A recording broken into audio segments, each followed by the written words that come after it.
na frente, Deus na frente, Deus na frente,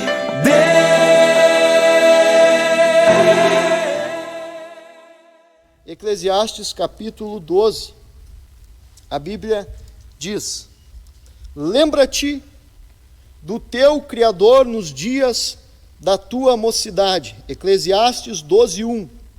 Antes que venham os maus dias e cheguem os anos dos quais dirás: não tenho neles prazer.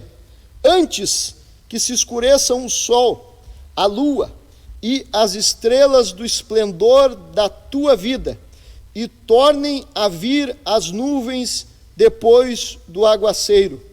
No dia em que tremerem os guardas da casa, os teus braços, e se curvarem os homens outrora fortes, as tuas pernas, e cessarem os teus moedores da boca, por já serem poucos, e se escurecerem os teus olhos nas janelas, e os teus lábios, quais portas da rua, se fecharem, no dia em que não puderes falar em alta voz, te levantares a voz das aves, e todas as harmonias, filhas da música, te diminuírem.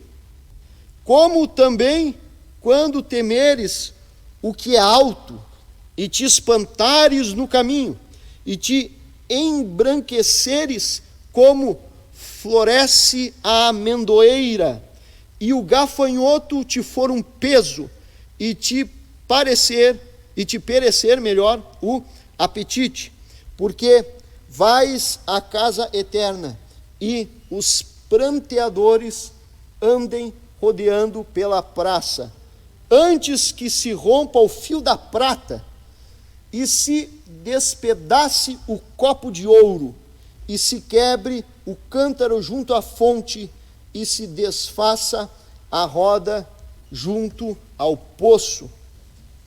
E o pó volte à terra, como era, e o espírito volte a Deus que o deu.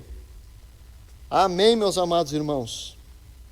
Meus irmãos, eu gostaria de trazer uma análise em dois pontos muito importantes no princípio dessa mensagem. A primeira coisa que eu queria falar aqui é a respeito do sofrimento.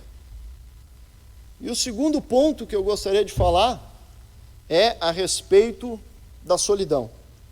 Eu não gostaria de falar do sofrimento excluindo a solidão dele, mas sim eu gostaria de falar do sofrimento e da solidão como muitas vezes sendo companheiros e, quem sabe, companheiros indissolúveis, inseparáveis. Eu estava hoje me questionando e conversando com Deus e tentando entender um pouco a respeito disso. Já vinha estudado um tempo atrás a respeito disso, sobre o sofrimento. E a pergunta que muitas pessoas se fazem é: se Deus ele é tão bondoso, tão amoroso, como Ele pode ter criado, então, um mundo onde há sofrimento? O sofrimento, irmãos, ele é real. O sofrimento, ele é inerente ao homem. Nenhum homem se escapará do sofrimento, bem como nenhum homem se escapará da solidão. A solidão e o sofrimento, em algum dado momento da nossa vida, irmãos, esses dois, ou essas duas, ou o sofrimento e a solidão, ambos, um dia nos alcançarão. Por mais que venhamos a correr, por mais que venhamos a fugir, por mais que venhamos a não desejar eles nos alcançarão. Uma coisa, irmãos, é o sofrimento que eu produzo, A Bíblia diz em 1 Pedro, para nós estarmos dispostos a sofrer por amor a Deus e não sofrer pelos nossos pecados. Uma coisa é sofrer por amor a Deus, é sofrer as angústias que essa terra nos traz. Outra coisa é nós procurarmos o sofrimento. A Bíblia não nos recomenda procurarmos o sofrimento, mas o sofrimento que nós não venhamos a procurar certamente nos alcançará. Meus irmãos, a pergunta é: se Deus é bom, se Deus é todo amoroso, por que existe o sofrimento? De fato Ele está em nossa volta, de fato Ele nos alcança, de fato nós sentimos Ele. E eu paro para analisar e eu começo a estudar e a entender que o sofrimento, e pode ser que alguém, a primeiro momento, discorde do que eu vou dizer, mas o sofrimento, ele é de fato necessário para nós. Por vários motivos, o sofrimento se faz necessário existir na vida de cada um de nós. Um dos aspectos que eu quero trazer é a respeito de que existem valores, virtudes, que não poderiam nascer e não poderiam se desenvolver se não houvesse o sofrimento. Nós estamos passando por época de sofrimento, e são nesses momentos que se despertam a compaixão, que se desperta o amor, que se desperta, então, a livre cooperação, sentimentos que jamais seriam despertados se não houvesse o sofrimento, sentimentos que jamais seriam enaltecidos, que jamais seriam buscados. Que interessante, eu gostaria de ler um texto para os irmãos, que se encontra em Tiago, capítulo 1, livro de Tiago, capítulo 1,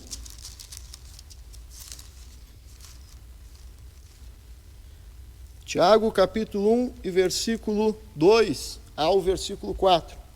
Meus irmãos, tende por motivo toda alegria o passardes por várias provações, sabendo que a provação da vossa fé, uma vez confirmada, produz perseverança. Ora, a perseverança deve ter ação completa, para que sejais perfeitos e íntegros, em nada deficientes. Olha que interessante. Tiago, ele está escrevendo e dizendo o seguinte: olha, quando nós passamos por provações, por dificuldades, isso significa que é uma grande oportunidade para que nós venhamos a nos desenvolver, para que nós venhamos a crescer, a amadurecer, sermos perfeitos, para poder, quem sabe, aconselhar uma pessoa, para poder, quem sabe, quando passar por outras situações difíceis, saber como nos portar, para que nós venhamos a entender que o mundo não gira em torno de nós. O que está acontecendo hoje no mundo é um decreto muito alto e muito audível de que o homem, ele é limitado, de que o homem, ele é incapaz. O sofrimento nos gera humildade, o sofrimento nos gera entendimento de quanto nós somos limitados. E agora, através dessa palavra de Tiago, o sofrimento aqui está nos mostrando que, quando nós entendemos ele, junto com Deus, e superamos ele, nós nos tornamos mais maduros, varões, mulheres, homens, mais completos diante de Deus. Então, irmãos, o sofrimento, ele não necessariamente é um pouco estranho isso que eu vou dizer, mas eu quero que você reflita. O sofrimento não necessariamente ele é ruim. O sofrimento pode nos aproximar de Deus. Veja que interessante, ainda no livro de Eclesiastes, no capítulo 7 e no versículo 2, o escritor de Eclesiastes, ele diz o seguinte, que é melhor estar numa casa de luto. Eu vou ler aqui para os irmãos, Eclesiastes capítulo 7 e versículo 2. Melhor é ir à casa onde há luto do que ir à casa onde há banquete, pois naquele se vê o fim de todos os homens, e os vivos que o temem e os vivos que o tomem em consideração. Quando o escritor, já com a idade avançada de Eclesiastes, ele diz que melhor ir é numa casa de luto e não numa casa onde há festa, ele está dizendo que ali, aonde está uma pessoa sendo enlutada, ele traz para nós uma observação. Olha, aquilo ali que nós estamos vendo é o fim de todos os homens. E ele traz então a nós uma reflexão, ele traz para nós uma observação. Olha, vocês precisam olhar para isso e levar isso a sério. A Bíblia diz, em Eclesiastes 7:2, que os homens tomem isso em consideração. Algumas traduções bíblicas dizem, leve isso a sério. Isso é sério. São nesses momentos de sofrimento, nesses momentos em que estamos passando, que nós precisamos começar a refletir no valor real da vida, no valor que a vida realmente tem, na realidade que nos cerca, e começar a mudar o nosso pensamento a respeito de muitas coisas. Uma outra questão, e provavelmente eu volte a falar sobre o sofrimento, é a respeito da solidão. A solidão. Meus irmãos, rapidamente falando e deixando claro, Deus não quer que nós venhamos a nos isolar. Deus não quer isso. A Bíblia Sagrada me mostra claramente que Deus não quer que nós venhamos a nos isolar. A Bíblia diz em Hebreus capítulo 10, versículo 19, não deixeis de congregar, como alguns fazem. Esse movimento dos desigrejados não provém da Bíblia. Isso não provém de Deus. Um dos grandes motivos de que isso não provém de Deus, e talvez para mim, meus irmãos, seja o motivo mais importante, é que eu não consigo demonstrar o meu amor ao próximo se não estiver próximo. Quando a pessoa se isola, quando a pessoa fica enclausurada, ela não consegue então demonstrar o seu amor ao seu próximo, porque não há próximo para ela demonstrar esse amor. Veja que interessante, hoje nós podemos demonstrar nosso amor à distância, porque um dia nós estivemos juntos. Essa é a diferença. Mas se a pessoa nunca esteve junto, como ela vai ter alguém para demonstrar o seu amor? A Bíblia é tão clara nisso que a Bíblia diz, porque Deus amou o mundo de tal maneira que o amor tem que ser demonstrado ao próximo, que Ele enviou o seu Filho unigênito para todo aquele que nele crê não perecer, mas ter a vida eterna. Então, quando a pessoa se isola, quando a pessoa decide se isolar e não ter mais contato com irmãos, ela também está mostrando que o amor de Deus não está na vida dela. Eu teria muitos outros textos para falar sobre isso, mas apenas deixando claro que Deus não quer que nós venhamos a nos isolar. Porém, a solidão, ela um dia nos alcança de alguma forma. Não porque queremos, porque nós já discutimos aqui que a Bíblia não quer isso de nós, mas porque em dado momento da nossa vida não teremos uma pessoa para estar do nosso lado, ou não teremos alguém para entender o que nós estamos passando. O único que poderá nos entender se chama Jesus Cristo. A Bíblia me mostra vários exemplos disso, tanto de pessoas descrentes, que não tinham a fé em Jesus Cristo, como pessoas que tinham a fé em Jesus Cristo. Um exemplo disso é, por exemplo, a mulher do fluxo de sangue. A mulher do fluxo de sangue tentou, ela tinha, quem sabe, metrorragia, uma doença onde a pessoa sangra fora dos tempos das suas regras. E ela estava lá há muitos anos com aquela doença, certamente com anemia. Ela estava sendo excluída da sociedade. E ela vai ao meio de uma multidão. Mesmo em meio de uma multidão, aquela mulher estava só. Estava só. Porém, existia um que podia estar com ela naquele momento, e o seu nome é Jesus Cristo de Nazaré. Jesus olhou para aquela mulher. Jesus sentiu que aquela mulher tocou nele. Jesus, ele sente Jesus é real, Jesus é uma pessoa real, e Ele sente quando nós tocamos nele, no momento da nossa solidão. Um homem chamado Zaqueu, o chefe dos publicanos, um judeu que cobrava imposto para o Império Romano. Ele era um homem excluído dos seus irmãos. Mas um dia passou Jesus Cristo perto de onde ele estava, e ele subiu numa árvore para ver Jesus. Dentro do coração de Zaqueu, eu posso entender, à luz do contexto bíblico, que Zaqueu estava clamando por uma companhia real na solidão de vida que ele tinha. E Jesus olhou para ele em cima daquela árvore e disse: desce depressa, Zaqueu. A Bíblia diz que Zaqueu desceu mais que depressa. Ele foi e desceu, e já estava com o mestre, e já estava recebendo a salvação da sua vida. A Bíblia nos mostra homens como Davi.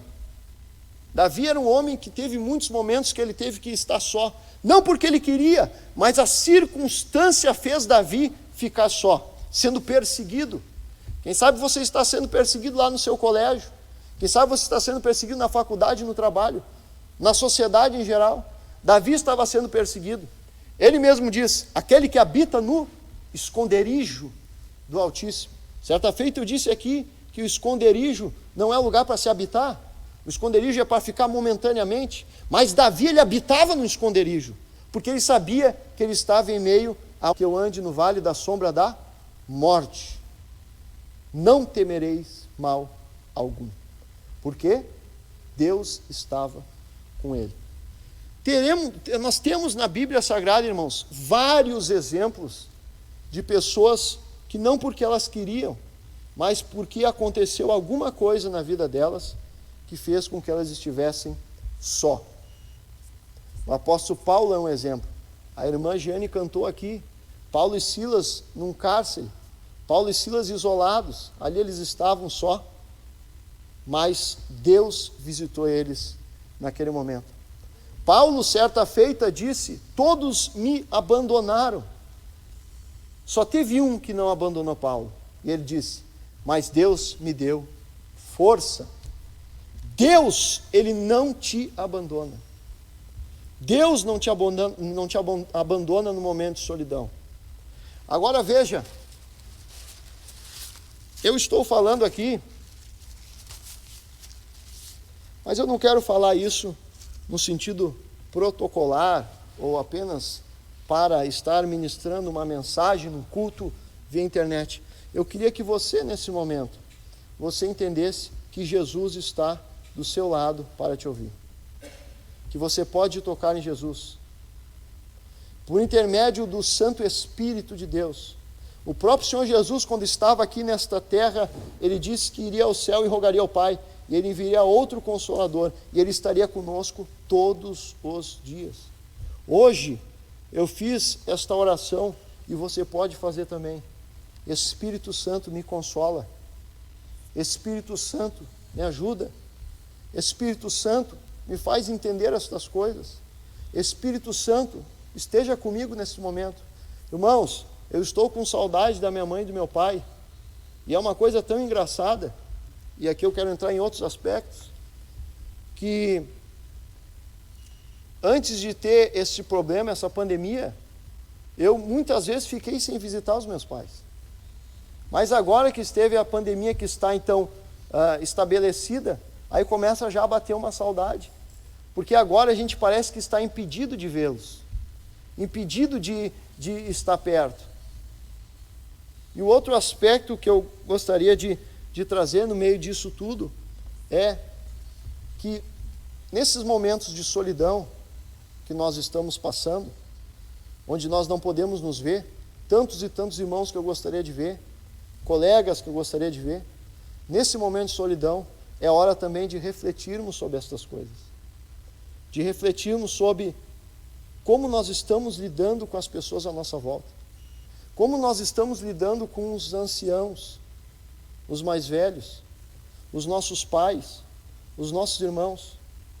Eu estava lendo um artigo, eu li bastante artigo nesses últimos dias, agora não quero mais ler mais nada de artigo, já li demais o que eu tinha para ler. Mas eu estava lendo um artigo muito interessante, da Universidade de Oxford sobre os idosos ficarem isolados, sem exercício físico, e o mal que isso gera para as suas vidas, não poderem caminhar, não poderem se exercitar, e o quão difícil é uma recuperação de vários traumas físicos, ósseos, né, que esses idosos sofrem e que estão hoje impossibilitados de até praticar, de até alguém ajudá-los a praticar algum exercício assim. É hora de rever conceitos, irmãos. É hora de nos aprofundarmos um pouco mais no conhecimento de Deus. É hora de pararmos de ter uma vida superficial. É hora de entendermos que Deus quer nos ensinar muitas coisas nisso. Nós jovens não somos, muitos de nós, a maioria de nós, a esmagadora maioria de nós, não é um grupo de risco, não somos um grupo de risco. Isso vai passar, mas é dada uma grande oportunidade de nós refletir. Eu quero voltar àquele texto que eu li no início, de Eclesiastes 12, e dizer o seguinte: o escritor ele fala, lembra-te do Senhor teu Deus, na tua mocidade. Lembra-te do Senhor teu Deus na tua mocidade. E aqui, o escritor, ele revela como que é a vida após muitos anos se passarem e o que pode nos esperar na vida. Ele diz, para lembrar de Deus antes que escureça o sol é o resplendor da juventude. O sol é o resplendor da juventude. A lua, as estrelas, o esplendor da vida. E ele diz, no dia em que tremerem os guardas da casa, os braços, as pernas fraquejarem. Ele fala aqui, por exemplo, quando os lábios não tiverem mais mordedores ou moedores na boca. Essa é a velhice chegando. Ele diz aqui a respeito das aves e de toda a harmonia e os cantos dos pássaros. Como é bom ouvir os cantos dos pássaros. Como é bom acordar ouvindo os cantos dos pássaros. Mas ele diz aqui, haverá dias onde nem os cantos dos pássaros nós ouviremos. Um dia em que os ouvidos não estarão escutando mais. Ele fala aqui também quando nós ficarmos espantados diante do caminho, perdendo as nossas defesas próprias, as defesas do corpo, do organismo. Olha que interessante, irmãos, isso. Aqui o escritor de Eclesiastes está dizendo, olha, vai chegar uma idade onde a doença é suscetível a nos atingir. O que nós estamos vendo hoje? A esmagadora maioria de pessoas de idade sofrendo com essa pandemia. Alguns jovens, quem sabe, dizem, eu não estou nem aí, eu vou sair mesmo, eu vou fazer mesmo, eu faço e aconteço. Mas e essas pessoas que estão em risco, estão passando por dificuldades? Eu não quero aqui defender nenhuma teoria, porque nem os especialistas sabem o que é para fazer. Nenhum sabe o que é para fazer. Nenhum sabe o que é para fazer. Não há um consenso entre os estudiosos o que é para fazer hoje. Eu só estou trazendo aqui uma observação de que essas pessoas, quando chegam a essa idade, se tornam mais frágeis. Olha o que ele diz. Quando embranqueceres como floresce a amendoeira. A amendoeira, quando floresce, fica toda branquinha. Não tem fruto, já não tem mais vigor, mas está ali cheia de florzinhas brancas. Eu quero que você reflita nessa noite, meu amado irmão jovem, esse culto para o jovem. É tempo, na nossa mocidade, de nós nos lembrar do nosso Deus, de nós nos prepararmos para o dia mau, de nós estarmos prontos para enfrentar os desafios que a vida nos trará. Porque eu não sei, nunca eu vivi algo assim. Muitas pessoas não viveram algo como estão vivendo hoje. Muitas pessoas nem sequer passaram perto do que está acontecendo hoje. Eu nunca tinha vivido isso. Eu não sei se amanhã depois vai ter algo pior. Eu não sei se é o princípio das dores. Nós tivemos pandemias terríveis na face dessa terra e nós estamos passando por um momento terrível no planeta Terra.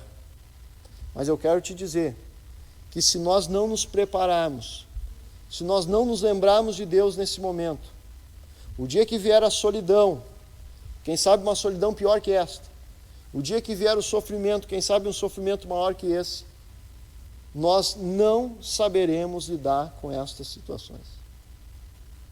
Se nós não buscarmos Deus agora, crescer em Deus, aprender com Deus jovem, agora na tua mocidade, lembra-te do Senhor teu Deus. Lembra-te do Senhor teu Deus, porque o sofrimento e a solidão um dia irão te alcançar. Eu estava falando com um grande amigo meu, quem sabe está nos assistindo agora, por videoconferência. Eu falei hoje com ele, ele está na sua casa se recuperando de uma doença séria, ele está lá com a sua família, eu não posso mais visitar ele, mas ele deve estar entendendo muito bem o que eu estou e o quanto é importante nós termos Deus na nossa vida.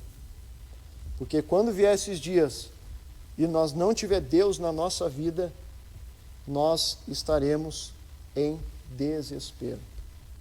Meus amados irmãos, eu penso que o que eu tinha para falar era isso. Eu quero te dizer que, mais uma vez, te alertar, como o Espírito tem me alertado, é hora de nós entendermos que nós precisamos de Deus, é hora de entendermos que o sofrimento, a solidão, eu trouxe aqui apenas o sofrimento e a solidão, mas muitas coisas irão nos suceder ao longo dessa vida. E se nós não tivermos Deus nesse momento, nós iremos ficar desesperados.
Geração eleita, o nosso lema é Deus na frente. geração eleita, o nosso lema é Deus na frente.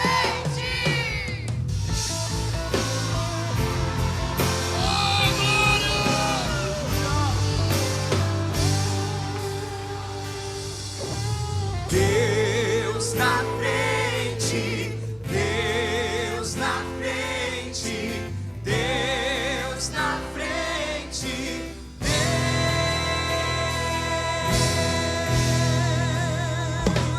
Deus. Em uma nação falida com conceitos corrompidos, nos levantamos para profetizar, preparados com armas espirituais. em nome de Jesus. Com nosso Deus na frente, nada pode nos deter.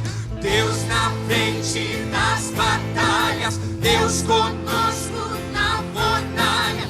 Deus na frente do seu povo se manifesta como fogo. Deus na frente desta obra e nos guarda até na cova. Pra cumprir sua vontade, faz acalmar a tempestade. Deus, o soberano Deus, incrivelmente Deus, que age e faz o seu querer. Oh Deus, o soberano Deus, incrivelmente Deus, que age e faz o seu querer acontecer.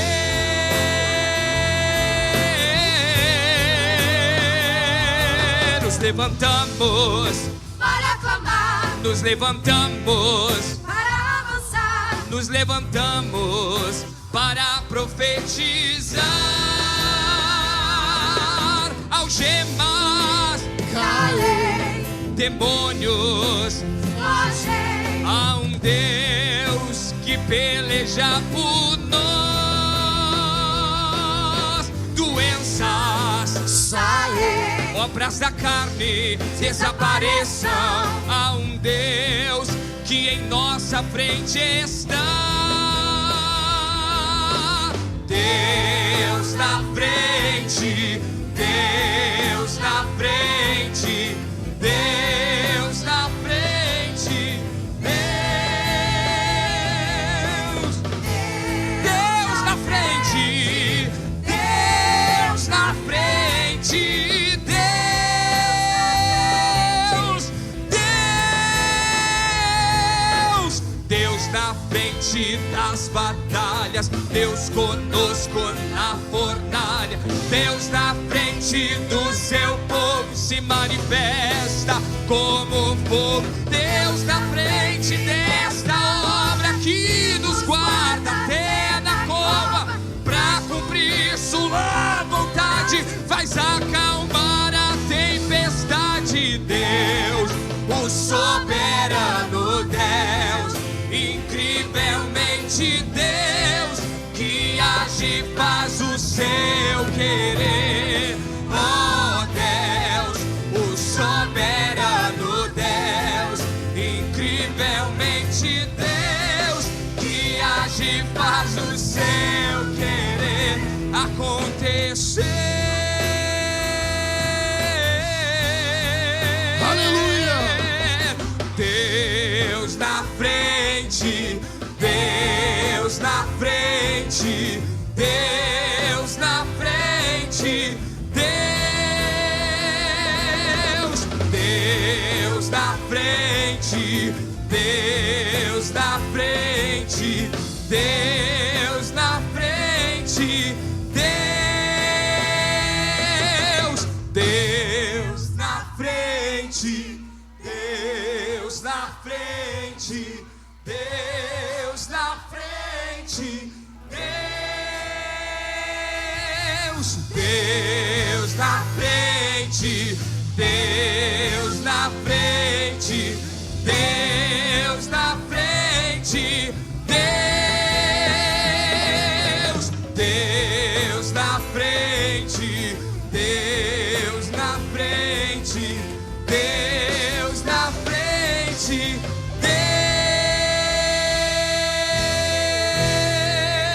Xerá.